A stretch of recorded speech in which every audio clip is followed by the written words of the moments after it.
आप जनता को केवल लॉलीपॉप दें कि गाड़ियां ना चलाएं, तेल कम खाएं देश हित में, मतलब जो तेल जो फ्राई मछली खाएगा वो देशद्रोही है क्या? तो सबसे पहले तो देशद्रोही मनोज तिवारी और आपके गोदी मीडिया वाले हुए, क्योंकि गोदी मीडिया वाले ना सारे BMW और लग्जरी गाड़ियों में घूम रहे हैं, तो सबसे बड़े देशद्रोही तो वो लोग हो गए। तो मोदी जी सबसे पहले ना उन्हें जाके रोकिए। बताओ बेवकूफ हो, मतलब आपका विरोध, मतलब ये गोदी मीडिया वाला पत्रकार इतना बड़ा पत्तल चाट क्या तलबे चाटने वाला इंसान है। यही मोदी जी है, बंगाल में चुनाव था इन्हें एक समस्या नजर नहीं आई, ठीक है। यही मोदी जी हैं जो बंगाल में थे तब इन्हें LPG संकट नहीं दिखा। यही मोदी जी हैं इन्हें पेट्रोल का संकट तब नहीं दिखा जब ये बंगाल में थे। लेकिन मोदी जी जैसे ही चुनाव खत्म हुआ आपको तुरंत भारत का संकट नजर आ गया। ऐसा कैसे हो सकता है ये बता दीजिए हमें। तो बाद में, क्योंकि हम तो भैया मेट्रो पर आ ही गए, क्योंकि इतना तो पैसा है ही नहीं कि हम पेट्रोल भरवा सके गाड़ी में या डीजल भरवा सके, क्योंकि पेट्रोल तो पहले ही महंगा है। तो हमारी तो गाड़ी ना गैरेज में ही खड़ी है। हाथ और पेन दोनों घिस गए आपको लेटर लिखते लिखते। PMO ऑफिस में जो लेटर के गट्ठे लगे हैं ना मोदी जी, उनको पढ़ लीजिए, जनता के ना थोड़े दुख दूर कर दीजिए आप। मन की बात तो बड़ी कर ली, अब जनता के मन की बात सुन लीजिए आप थोड़ी सी बहुत। मोदी जी आप कैसे पीठ थपथपा रहे थे, अब भैया मुझे तो स्मृति ईरानी की आ रही है। मोदी जी स्मृति ईरानी ने क्या नहीं किया आपके लिए, और आपने स्मृति ईरानी को इग्नोर कर दिया। ऐसा लग रहा था ये महिला अभी फूट फूट के रो देगी। बोलो तुम बेवकूफ हो, तुम बेवकूफ हो, बताओ बेवकूफ हो। और रवि किसान और आपके मंत्रिमंडल में ना कई नेता ऐसे जो मछली बड़े चाप के खाते हैं, तो मछली बिना तेल के बनेगी क्या ये बता दीजिए मोदी जी। मतलब सबसे पहले तो आपको अपने मंत्रियों को कहना चाहिए कि तेल कम खाएं। मतलब अब मनोज तिवारी जो मछली खाएंगे ना, पहले उन्होंने बंगाल में जाकर बिना लहसुन प्याज की मछली खाई, अब मनोज तिवारी जो मछली खाएंगे ना वो पता कैसे बनाएंगे, तवे के ऊपर ही 1 बूंद टपकाई, 2 बूंद टपकाई, उस पर मछली रखेंगे और फिर मछली को पलटेंगे, और अगर मछली चिपक जाए ना उसको ऐसे ही चाट के खा जाएंगे। और कपड़े कम पहने, मतलब हम आदिवासियों की तरह वो पत्ते पहन के झिंगा लाला हु करने पर आ जाएंगे क्या? ये मछली कैसे खाएंगे भैया, क्योंकि मछली तो तेल में ही फ्राई होती है, तो तेल में फ्राई नहीं, अब क्या मछली पानी में फ्राई होगी ये बता दीजिए मोदी जी। आप जो काजू की रोटी खाते हैं ना और मशरूम खाते हैं, एक काम कीजिए, देश हित के लिए ना एक टाइम खाना खाइए। मोदी जी कहेंगे तेल कम यूज करने के लिए। अब मोदी जी तो कहेंगे ही ना कि तेल कम यूज करें देश हित में, क्यों? क्योंकि खुद खाना बनाए तभी तो पता हो। और दूसरी चीज मोदी जी सबसे पहले तो ना आप अपने मंत्रियों को कहिए जो सात्विक भोजन करते हैं, बिना लहसुन प्याज के मछली खाते हैं, ठीक है, उनको कहिए कि ये मछली कैसे खाएंगे भैया, क्योंकि मछली तो तेल में ही फ्राई होती है, तो तेल में फ्राई नहीं, अब क्या मछली पानी में फ्राई होगी ये बता दीजिए मोदी जी। और मोदी जी दूसरी बात, आप कह रहे हैं तेल कम खाएं, भैया मोदी जी देश हित करना है ना, आप जो काजू की रोटी खाते हैं ना और मशरूम खाते हैं, एक काम कीजिए, देश हित के लिए ना एक टाइम खाना खाइए। क्योंकि हमारे पहले भी एक प्रधानमंत्री थे जिन्होंने जनता से कहा था कि केवल एक टाइम खाना खाएं, कांग्रेस के टाइम पे, क्यों? क्योंकि उस वक्त देश के हालात थे, लेकिन उन्होंने जनता को बाद में बोला, पहले वो खुद एक टाइम का खाना खाने लगे थे, ठीक है मोदी जी। तो कम से कम मोदी जी उनकी तरह कांग्रेसियों की तरह तो बन जाइए, पहले खुद कंट्रोल कीजिए, तब जनता को बोलिए तो जनता सुनेगी। और एक टाइम तेल काहे खाए भैया, आप तो विश्व गुरु है ना, तो विश्व गुरु में यही रह गए कि एक टाइम का अब हम तेल कम करें, क्यों? विश्व गुरु है, 56 इंच की छाती है, ठीक है।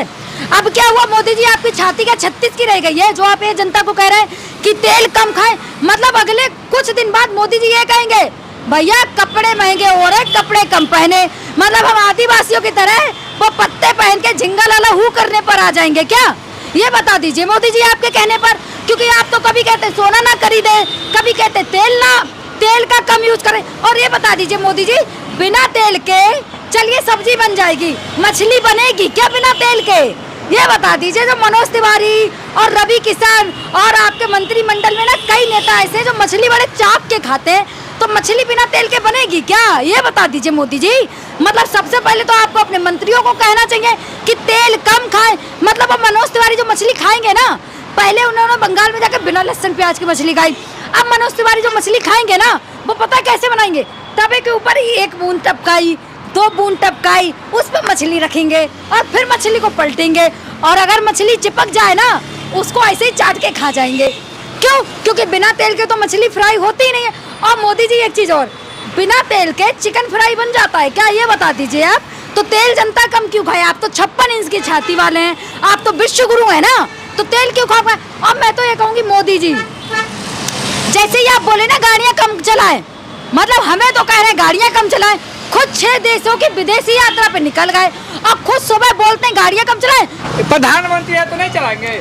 मोदी जी तो एक काम कीजिए, आप प्रधानमंत्री है ना, सबसे पहले आप अप्लाई कीजिए, मतलब कि आप विदेशी यात्राएं सारी कैंसिल कीजिए और वीडियो कॉन्फ्रेंस पे सारी आप विदेशी नीतियों के तहत काम कीजिए, क्योंकि आपने कह दिया ना वर्क फ्रॉम होम ज़्यादा से ज़्यादा करें और गाड़ियाँ ना चलाएं, जो भी काम है वो वीडियो कॉलिंग पे करें। तो मोदी जी, मैं अभी भी ना यहाँ खड़े खड़े ना अमेरिका में वीडियो कॉल करूँगी तो लग जाएगी।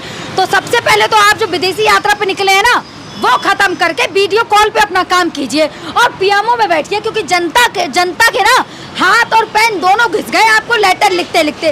पीएमओ ऑफिस में जो लेटर के गट्ठे लगे हैं ना मोदी जी, उनको पढ़ लीजिए, जनता के ना थोड़े दुख दूर कर दीजिए। आप मन की बात तो बड़ी कर ली, अब जनता के मन की बात सुन लीजिए आप थोड़ी सी बहुत। देश हित में कह रहे हैं कि देश तरक्की करेगा, जो भी समस्या तेल पेट्रोल का सब खत्म। ये भाई मोदी जी हैं, बंगाल में चुनाव था, इन्हें एक समस्या नजर नहीं आई, ठीक है। यही मोदी जी हैं जो बंगाल में थे तब इन्हें एलपीजी संकट नहीं दिखा। यही मोदी जी हैं, इन्हें पेट्रोल का संकट तब नहीं दिखा जब ये बंगाल में थे।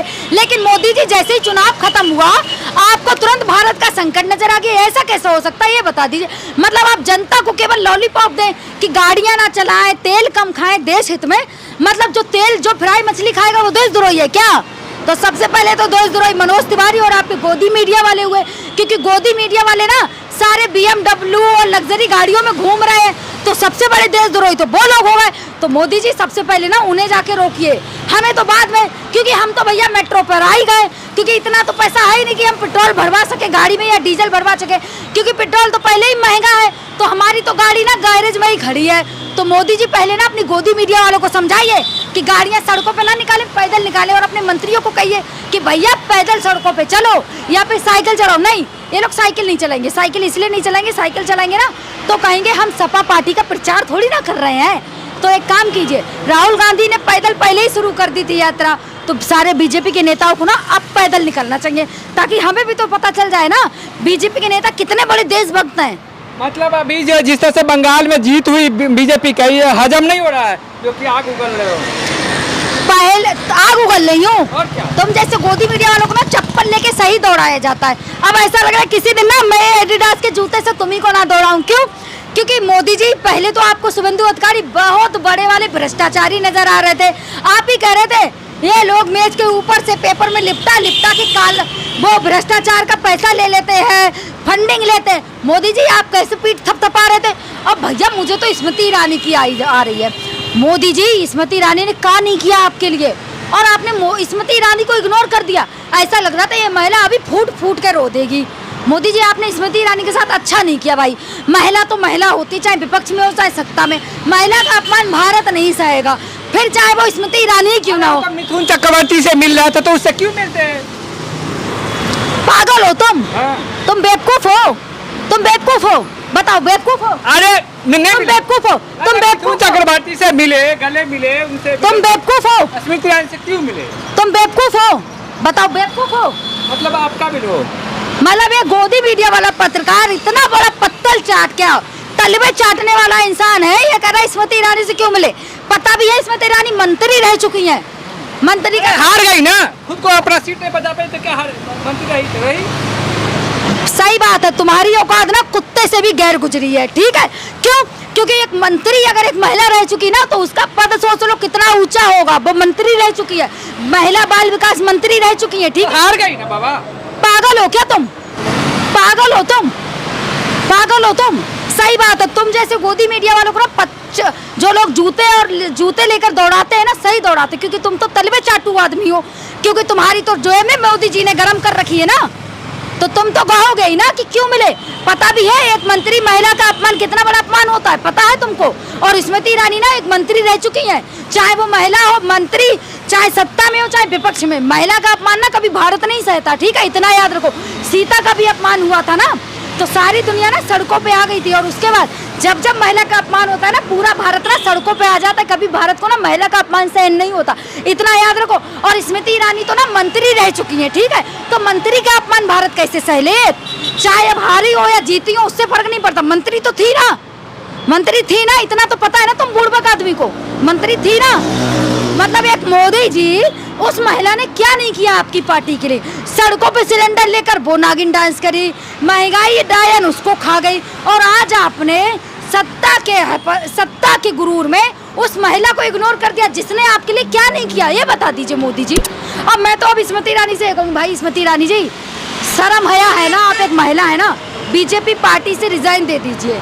जनता आपका ना स्वागत करेगी अच्छे तरीके से, आप बीजेपी पार्टी से रिजाइन दे दीजिए।